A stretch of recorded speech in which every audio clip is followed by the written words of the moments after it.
के बारे में पढ़ चुके हैं। अब यहाँ पे क्या है सर आपका हाइड्रोजन का मतलब क्या है, क्विक रिवीजन चल रहा है, तो इसमें आपको ज़्यादा टेंशन मतलब क्या है सर आपका होगा नहीं, एकदम आसान है। यहाँ पे क्या बोला है सर आपका, name 3 compounds containing hydrogen in combined state, पहले ही कर चुके हैं।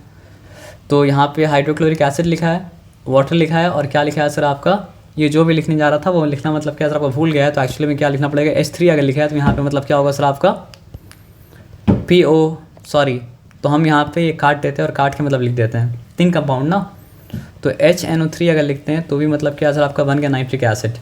तो hydrochloric acid, water, nitric acid, और अगर हम चाहें तो C6H12O6 भी लिख सकते हैं, जो कि मतलब क्या ग्लूकोज है। ये सब कंपाउंड में क्या है सर आपका हाइड्रोजन है कंबाइंड स्टेट में। उसके बाद आगे आते हैं और बात को समझते हैं। Starting from zinc, how would you obtain hydrogen using steam. पहला केस में स्टीम को इस्तेमाल करना है, दूसरा केस में एक डाइल्यूट एसिड को इस्तेमाल करना है, और यहाँ पे स्टार्ट क्या किया है सर आप, इस्तेमाल किया जिसको किया सर आपको सल्फरिक एसिड को। सल्फरिक एसिड क्या होता है सर आपका H2SO4, ठीक है। और तीसरा केस में इस्तेमाल क्या करना है सर आपका अल्कलाई को। तो एकदम आसान है, स्टीम का मतलब तो वाटर ही होता है और कुछ तो नहीं होता है ना। तो जिंक क्योंकि रिएक्टिविटी सीरीज में आता है हाइड्रोजन के ऊपर, तो जिंक क्या करता है सर आपका हाइड्रोजन को धक्का मार के क्या करता है बाहर निकाल देता है, और ऑक्सीजन के साथ मिलके बनाता है जिंक ऑक्साइड। ये डिस्प्लेसमेंट रिएक्शन का भी एग्जांपल है, जो मतलब क्या केमिकल रिएक्शन में आया था। तो अगर डिस्प्लेसमेंट रिएक्शन के एग्जांपल बोले तो ये भी आप दे सकते हैं। तो जिंक ऑक्साइड और मतलब क्या सर आपका हाइड्रोजन रिएक्शन, और हाइड्रोजन मतलब क्या सर आपका अपवर्ड एरो की है, इसका मतलब क्या एफरवेसेंस बन के बबल बन के वो मतलब क्या सर आपका सोल्यूशन से बाहर निकल जाएगा, है ना। यहाँ तक ठीक है, यहाँ तक कोई डिफिकल्टी वाला बात मतलब क्या सर आपका नहीं है, ठीक है। उसके बाद क्या लिखा है, lead will not react with steam to give hydrogen. ये क्यों नहीं करेगा, क्योंकि रिएक्टिविटी सीरीज़ में लेड जो है वो हाइड्रोजन के नीचे होता है, तो वो मतलब क्या सर आपका हाइड्रोजन को धक्का देके बाहर नहीं निकाल पाएगा। लेकिन आप ये नहीं लिखेंगे तो भी चलेगा। अब आ जाओ डाइल्यूट एसिड, तो हम लोग सल्फरिक एसिड का इस्तेमाल किए, तो सल्फरिक एसिड का सल्फेट मिलेगा जिंक के साथ में, और क्योंकि जिंक का वैलेंसी क्या होता है 2, सल्फेट का वैलेंसी भी क्या होता है सर आपका 2, दोनों का 2 कैंसिल हो जाएगा, बनेगा मतलब क्या सर आपका ZnSO4 जिंक सल्फेट, और H2 बाहर निकला, बन गया हाइड्रोजन गैस, लिबरेट हो गया, है ना। तो ये भी आसान था, है ना। अब यहाँ पे क्या लिखा है, copper will not react with dilute acid to give hydrogen. पता नहीं क्यों लिखा है, लेकिन बात सही लिखा है, क्योंकि कॉपर रिएक्टिविटी सीरीज में किसके नीचे है, हाइड्रोजन के नीचे है। जैसे कि लेड हाइड्रोजन के नीचे है, वैसे कॉपर भी हाइड्रोजन के नीचे है। तो जैसे लेड नहीं हाइड्रोजन को हटा पाएगा, तो दूसरा कॉपर भी मतलब क्या सर आपका हाइड्रोजन को हटा नहीं पाएगा। हाँ, ये रिएक्शन को याद रखना, यहाँ पे ध्यान दो। Na का मतलब क्या होता है सोडियम, और ZnO2 का मतलब क्या होता है सर आपका जिंकेट। ये रेडिकल है, ये O2 वैलेंसी वाला 2 नहीं, उसका नाम वाला 2 है। और जिंकेट का वैलेंसी क्या होता है सर आपका -2 होता है, और सोडियम का वैलेंसी मतलब क्या होता है 1 होता है। जब इंटरचेंज होगा तो मतलब क्या सर आपका जिंकेट का 2 आएगा मतलब क्या सोडियम के पास में, और 1 तो जाता है उधर पे लेकिन लिखना नहीं पड़ता है, तो ये बन गया सोडियम जिंकेट। तो जब जिंक एक एल्कलाई के साथ काम किया, और यहाँ पे जो एल्कलाई का एग्जाम्पल दिया वह एल्कलाई कौन सा है सर आपका सोडियम हाइड्रोक्साइड। तो जब जिंक रिएक्ट करता है सोडियम हाइड्रोक्साइड के साथ, तो बनता मतलब क्या है सर आपका sodium zincate, sodium zincate, sodium zincate, sodium zincate, और सोडियम जिंकेट बनता है, लेकिन साथ साथ मतलब क्या होता है सर आपका हाइड्रोजन गैस इवॉल्व कर जाता है, लिबरेट कर जाता है। तो अगर आपसे पूछे कि स्टीम के साथ जिंक स्टीम के साथ रिएक्ट करेगा तो क्या बनेगा, बनेगा zinc oxide, hydrogen gas liberate हो जाएगा। अगर जिंक डाइल्यूट एसिड के साथ रिएक्ट करे तो क्या होगा, तो जिंक अगर डाइल्यूट एसिड जैसे कि सल्फरिक एसिड रिएक्ट करेगा तो क्या बना सर आपका जिंक सल्फेट, और बना हाइड्रोजन गैस। अच्छा, एक और चीज़ दिखाते हैं आपको। डाइल्यूट एसिड अगर बोला तब तो वो हाइड्रोक्लोरिक एसिड के साथ भी रिएक्ट कर सकता था, है ना। तो क्या होता, तब जिंक मतलब जो है हाइड्रोजन किक आउट करता और बनाता जिंक क्लोराइड। लेकिन जिंक क्लोराइड का फॉर्मूला क्या होता, जिंक का वैलेंसी 2, क्लोराइड का वैलेंसी मतलब क्या है सर आपका 1। इंटरचेंज अगर होगा तो क्या बनेगा सर आपका, इंटरचेंज होगा तो 2 यहाँ जाएगा और 1 वहाँ जाएगा, लेकिन मतलब लिखना नहीं पड़ता है। तो एक काम करते उसको करीब कर देते, बना जिंक क्लोराइड, ठीक है ना। तो चलिए जिंक क्लोराइड बनाना सबको डिलीट करते हैं। अब समझ गए थे जिंक क्लोराइड कैसे बनता है, थोड़ा सा इधर कर लेते हैं ताकि हमको समझ में आ जाए। सॉरी, चलिए कोई बात नहीं, फिर से हम लिख लेते हैं।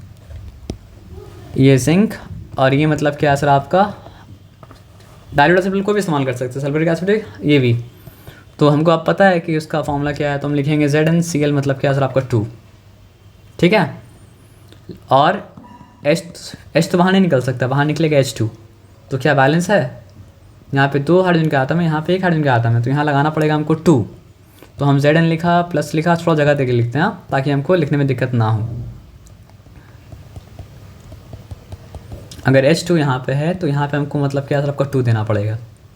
चलिए 2 हाइड्रोजन का आटम, यहाँ पे H2 है तो यहाँ भी 2 हाइड्रोजन का आटम, 2 क्लोरीन का आटम, तो यहाँ पे क्या आपको 2 क्लोरीन का आटम, एक जिंक, हो गया काम खत्म। दोनों में से जो एग्जाम्पल आपको देने के वो दे दीजिए। एल्कलाई के साथ अगर जिंक रिएक्ट करेगा तो कैसे हाइड्रोजन प्रिपरेट करेगा, तो एल्कलाई का एग्जाम्पल क्या दिया सर आपका, सोडियम हाइड्रोक्साइड। सोडियम की वैलेंसी 1 था, हाइड्रोक्साइड वैलेंसी 1 था, बैलेंस हो गया सोडियम हाइड्रोक्साइड। तो ये बनाया सोडियम जिंकेट और हाइड्रोजन गैस मतलब क्या सर आपको रिलीज़ किया। तो ये बात आपको समझ में आ गया। अब आगे देखते क्या है।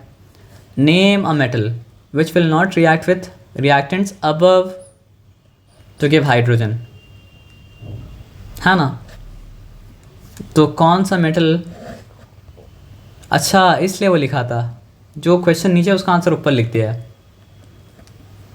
तो कौन सा, देखिए कौन सा मेटल स्टीम के साथ रिएक्ट करके हाइड्रोजन नहीं देगा, तो उसका आंसर मतलब क्या था आपका, लेड। अगर आपसे पूछा कि कौन सा मेटल स्टीम के साथ रिएक्ट करके मतलब क्या सर आपका हाइड्रोजन नहीं देगा, लेड। मतलब जो भी उसके नीचे वो नहीं देगा, चाहे वो स्टीम के साथ करे, चाहे वो मतलब क्या सर आपका डायल्यूट के साथ करे, चाहे वो मतलब क्या सर आपका एल्कलाई के साथ करे। चलिए अब आ जाइए यहाँ पे बात को समझते हैं। Answer the following pertaining to the preparation of hydrogen by मतलब क्या सर आपका इलेक्ट्रोलिसिस। हम लोग पढ़ ही चुके थे पहले भी। The process of decomposition of a chemical compound, हम लोग जो एग्जाम्पल लिए थे वो क्या था, वाटर का था। लेकिन कोई भी केमिकल कंपाउंड अगर मतलब क्या होता है डिकम्पोज होता है, उसको कहा जाता है electrolyte in the fuse state और मोल्सन स्टेट या solution state by the passage of electric current resulting in the dissociation of the chemical compound into ions which are discharge as neutral atoms at the respective electrodes. तो जो समझे था ना, पूरा वही चीज़ लिखा हुआ है कि जब क्या, पूरा आप मत देखिए, आप यहाँ पे सिंपल बात समझिए। आप ये देखिएगा, the process of decomposition of chemical compound in fuse state, molten state और सोल्यूशन स्टेट, ठीक है। उसके बाद क्या, bye the passage of electric current, dissociation मतलब अलग अलग होना, resulting in the dissociation of the chemical compound. अब वो डिसोसिएट हो क्या बनता है, इनटू आयंस। और आयंस क्या होता है सर आपका, अपना मतलब एनायन जो होता है वो एनोड में जाके डिस्चार्ज हो जाता है, कैटायन जो होता है वो मतलब क्या होता है कैथोड में जाके डिस्चार्ज हो जाता है। तो which are discharged as neutral atoms at their respective electrodes. चलिए ये हो गया आपका एप्लीकेशन।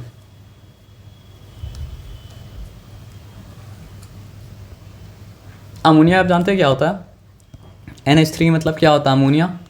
तो अमोनिया कहाँ इस्तेमाल होता है, अमोनिया बनने में तो हाइड्रोजन लगा ना सर। तो ammonia is use in the manufacture of fertilisers, nitric acid, explosive etcetera. Ammonia का मतलब क्या है सर आपका, बहुत सारा काम है।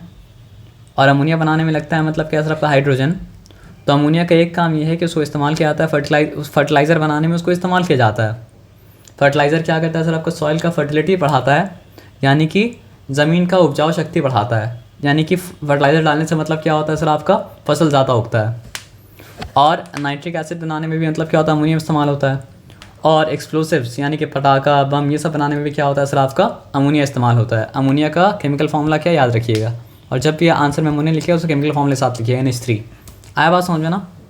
अब देखो क्या लिखा है, give a test to differentiate jar containing pure hydrogen and other hydrogen air mixture.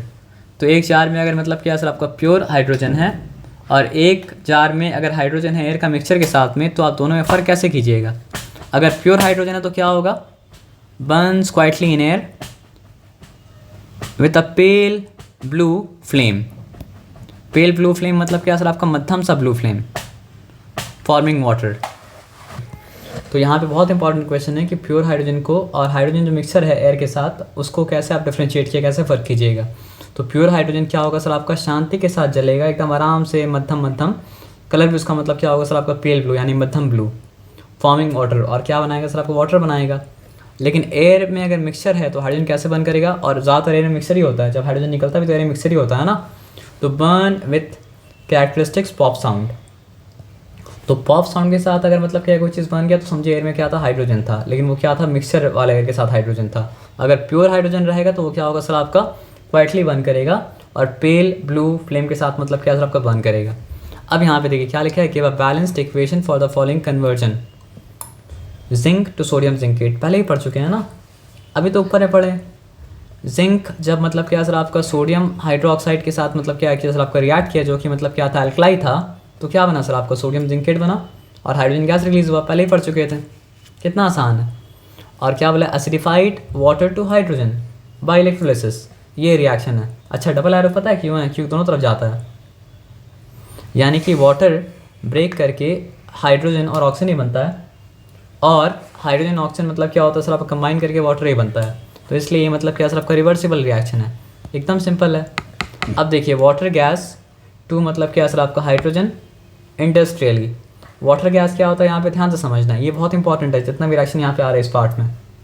देखो जब कार्बन मोनोऑक्साइड मिल जाता है किसके साथ, water gas to hydrogen industrially, तो कार्बन मोनोऑक्साइड जब हाइड्रोजन के साथ मिल जाता है, ये पार्ट, इसको कहा जाता है मतलब क्या, वाटर गैस। और वाटर गैस जब रिएक्ट करता है किसके साथ, वाटर के साथ, ठीक है, तो फिर क्या बनाता है सर आपका, कार्बन डाइऑक्साइड बनाता है, और क्या बनाता है सर आपका, हाइड्रोजन बनाता है, और उसके साथ साथ क्या होता है आपका, हीट इवॉल्व करता है। अब आगे आ जाइए बात को मतलब क्या आगे तो समझते हैं। आयरन 3 ऑक्साइड, तो आपको ये बात बताया था ना कि आयरन का 2 वैलेंसी होता है। आयरन का वैलेंसी मतलब क्या होता है आपका 3 भी होता है, और आयरन का वैलेंसी मतलब क्या होता है आपका 2 भी होता है। तो यहाँ पे आयरन 3 है, तभी तो यहाँ पे ऐसा हुआ। देखो आयरन 3 अगर है, ध्यान से बात को समझते हैं, आयरन 3 है तो इसका मतलब कि आयरन की वैलेंसी 3 था, और ऑक्सीजन का वैलेंसी तो वेरिएबल नहीं होता, एक ही होता है ना, 2 होता है ना। तो क्या हुआ सर आपका, ऑक्सीजन का 2 आया किसके पास, आयरन के पास, और आयरन का 3 किसके पास आया सर आपका, ऑक्सीजन के पास, और उसके बाद फिर मतलब क्या सर आपका बना आयरन 3 ऑक्साइड। तो आयरन 3 ऑक्साइड जब क्या होता है सर आपका, ध्यान से बात को समझो, हम छोड़ देंगे।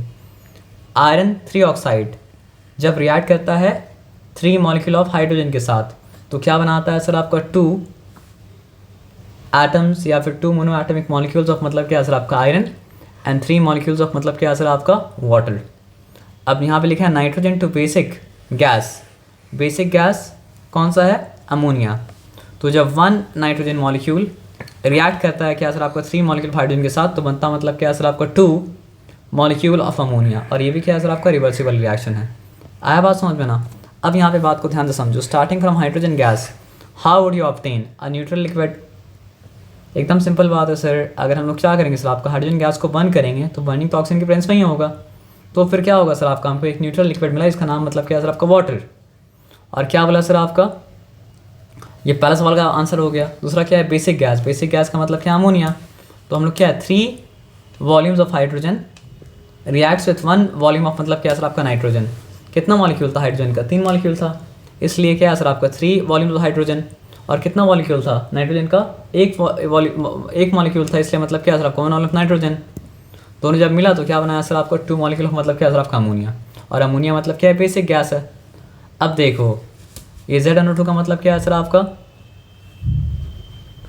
ZnO2 का मतलब है जिंक ऑक्साइड। और जिंक ऑक्साइड जब क्या होता है सर आपका, एक जिंक ऑक्साइड का मॉलिक्यूल जब एक हाइड्रोजन के मॉलिक्यूल के साथ रिएक्ट करता है तो बनता मतलब क्या है सर आपका जिंक, और बनता है water.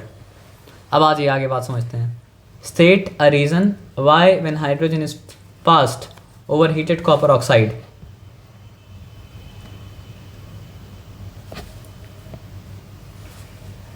State a reason why when hydrogen is passed over heated copper oxide, the resultant product formed differs in color from the original reactant. Reaction हुआ तो कलर तो चेंज करेगा ही ना। तो शुरू में क्या होता है, कॉपर ऑक्साइड जो होता है वो होता है, शुरू में कॉपर ऑक्साइड जो होता है वो मतलब क्या होता है सर आपका ब्लैक होता है। आया बात समझ में ना। लेकिन जब उसके ऊपर से मतलब क्या सर आपका हाइड्रोजन को पास करते हैं तो क्या हो जाता है सर आपका, वो रेडिश ब्राउन कॉपर में मतलब क्या होता है, चेंज कर जाता है। कॉपर ऑक्साइड का कलर मतलब क्या था, ब्लैक था, लेकिन कॉपर का कलर मतलब क्या होता है सर आपका, रेडिश मतलब क्या होता है, ब्राउन। तो hydrogen is a strong reducing agent, और इसलिए वो क्या करता है सर आपका, कॉपर ऑक्साइड को कॉपर में चेंज कर देता है। तो कॉपर ऑक्साइड के पास ऊपर जब पास किया जाता है हाइड्रोजन, तो वो ब्लैक से रेडिश ब्राउन क्यों हो जाता है? क्योंकि हाइड्रोजन स्ट्रॉन्ग रिड्यूसिंग एजेंट है, और हाइड्रोजन स्ट्रॉन्ग रिड्यूसिंग होने के कारण कॉपर ऑक्साइड को कॉपर में चेंज कर देता है। और कॉपर ऑक्साइड का कलर ब्लैक था, कॉपर ऑक्साइड का कलर क्या था सर आपका? रेडिश ब्राउन था। ये तो आसान क्वेश्चन है, देखो यहाँ पे सिंपल बात है, ये आएगा ही आएगा, हमको ऐसा लगता है। आ जाओ कि हाइड्रोजन का 3 इस्तेमाल। ऑक्सीजन के बिना आग जल नहीं सकता है, और हाइड्रोजन बहुत ज़बरदस्त तरीके से मतलब क्या तो जलता है, इसलिए दोनों को कंबाइन करके मतलब क्या होता है, एक आग बनाया जाता है, उसको कहा जाता है मतलब क्या सर आपका ऑक्सी हाइड्रोजन फ्लेम, जिसके में बहुत हाई टेम्परेचर रहता है। उसको क्या चीज़ के लिए इस्तेमाल किया जाता है सर आपका? For welding and cutting stones, metals, sorry. एक आँख से मतलब क्या होता है सर आपका? मेटल को पिघलाया जाता है, उसको कहा जाता है वेल्डिंग, और काटा भी जाता है, उसको कहा जाता है मतलब क्या है? तो वेल्डिंग एंड कटिंग स्टोन के लिए हम लोग ऑक्सी हाइड्रोजन फ्लेम का मतलब क्या इस्तेमाल करते हैं। अब एक सिंपल बात समझिए, तेल से ही मतलब क्या होता है? घी बनता है। तो तेल में जब ऐड किया जाता है हाइड्रोजन, तो बन जाता है मतलब क्या है? घी। तो हाइड्रोजनेशन ऑफ ऑयल, ये याद रखना पड़ेगा। Application in the preparation of वनस्पति घी, है बात समझ में ना? मैन्युफैक्चर ऑफ केमिकल, और अलग अलग केमिकल बनाने में हाइड्रोजन लगता है। फॉर एग्जांपल अमोनिया जो फर्टिलाइज़र में काम आता है, ठीक है। अमोनिया जो मतलब क्या होता है सर आपका? काम आता है एक्सप्लोसिव बनाने में। अमोनिया जो काम आता है मतलब और क्या करने में? पढ़े थे 3 चीज़ ना, एक्सप्लोसिव बनाने में काम आता है, फर्टिलाइज़र बनाने में काम आता है, और क्या होता है सर आपका? नाइट्रिक एसिड बनाने में काम आता है। उसको बनाने में लगता है मतलब क्या सर आपका? हाइड्रोजन। तो इसलिए भी मतलब क्या सर आपका इंपॉर्टेंट है ना? अब इंडस्ट्रियल मेथड के बारे में यहाँ बताया है, तो इंडस्ट्रियल मेथड को अभी के लिए यहाँ पे छोड़ते हैं। यहाँ पे देख, ये तो सिंपल है ना। कलर कैसा हाइड्रोजन का? फिजिकल प्रॉपर्टी के बारे में बताना है, कलरलेस है। ओडोर कैसा हाइड्रोजन का? ओडोरलेस है। सॉल्युबिलिटी इन वाटर, हाइड्रोजन कैसा सर आपका? Very slightly soluble in water. Effect on moist blue litmus paper, neutral gas है, इसलिए लिटमस पेपर के ऊपर क्या करता सर आपका? असर ही नहीं करता है। अब देखो यहाँ पे बात ध्यान से समझते हैं। A chemical compound in which the molten, a chemical compound which in molten और solution state can conduct electric current and undergo chemical decomposition due to the flow of electric current. ये किसका डेफिनेशन है? Electrolysis का नहीं, जिसका electrolysis और उसका definition है। यानी कि किसका डेफिनेशन है सर आपको बताइए? ये डेफिनेशन है इलेक्ट्रोलाइट का, इलेक्ट्रोलाइट। और इलेक्ट्रोलाइट का ही मतलब क्या होता है सर आपका? इलेक्ट्रोलिसिस होता है। तो वाटर भी एक तरह का मतलब क्या है आपका? इलेक्ट्रोलाइट है। बताइए क्यों? क्योंकि वाटर सोल्यूशन स्टेट में जब होता है तो उसके थ्रू मतलब क्या होता है? करंट पास करता है, और उसका केमिकल डिकम्पोजिशन मतलब क्या होता है सर आपका? होता है। आया बात समझ में ना? अब देखो, name the electrode through which current enters the electrolyte. Current कहाँ से एंटर किया ये पूछा है। करंट कहाँ से एंटर करेगा? पॉजिटिव वाला साइड से। तो पॉजिटिव वाला साइड कौन सा सर आपका? एनोड। आया बात समझ में ना? हाइड्रोजन कहाँ लिबरेट होगा? कैथोड में। अगर पूछता ऑक्सीजन कहाँ लिबरेट होगा तो क्या बोलते हैं हम? एनोड में। Good. In lab preparation of hydrogen from zinc and dilute hydrochloric acid, की रिएक्शन तो आपको पता ही है, तो कुछ नहीं अगर आएगा तो वो रिएक्शन कम से कम लिख दीजिएगा। समझिए कौन सा रिएक्शन? जिंक और हाइड्रोक्लोरिक एसिड वाला। The addition of traces of copper, ये छोड़ दो अभी के लिए। ये बहुत इंपॉर्टेंट है कि हाइड्रोजन कलेक्ट कैसे किया जाता है सर आपका? हाइड्रोजन बहुत ज़्यादा एक्सप्लोसिव है, तो उसको हम लोग कलेक्ट करते हैं डाउनवर्ड डिस्प्लेसमेंट ऑफ वाटर के थ्रू। नहीं तो वो मतलब क्या सर आपका? हवा में आने के साथ ही रिएक्ट करना चालू कर देगा। आया बात समझ में ना? तो ये करने के बाद आपका देखिए 18 मिनट में आपका हाइड्रोजन का मतलब क्या सर आपका? रिवीजन हो गया। तो जो क्वेश्चन हम डिस्कस किए, कम से कम 4 क्वेश्चन तो मतलब क्या सर आपका? हाइड्रोजन का याद करना। और एनर्जी आपके पास है तो वाटर स्टार्ट करते हैं, नहीं है तो नहीं स्टार्ट करते हैं। नहीं है ना? चलिए ठीक है।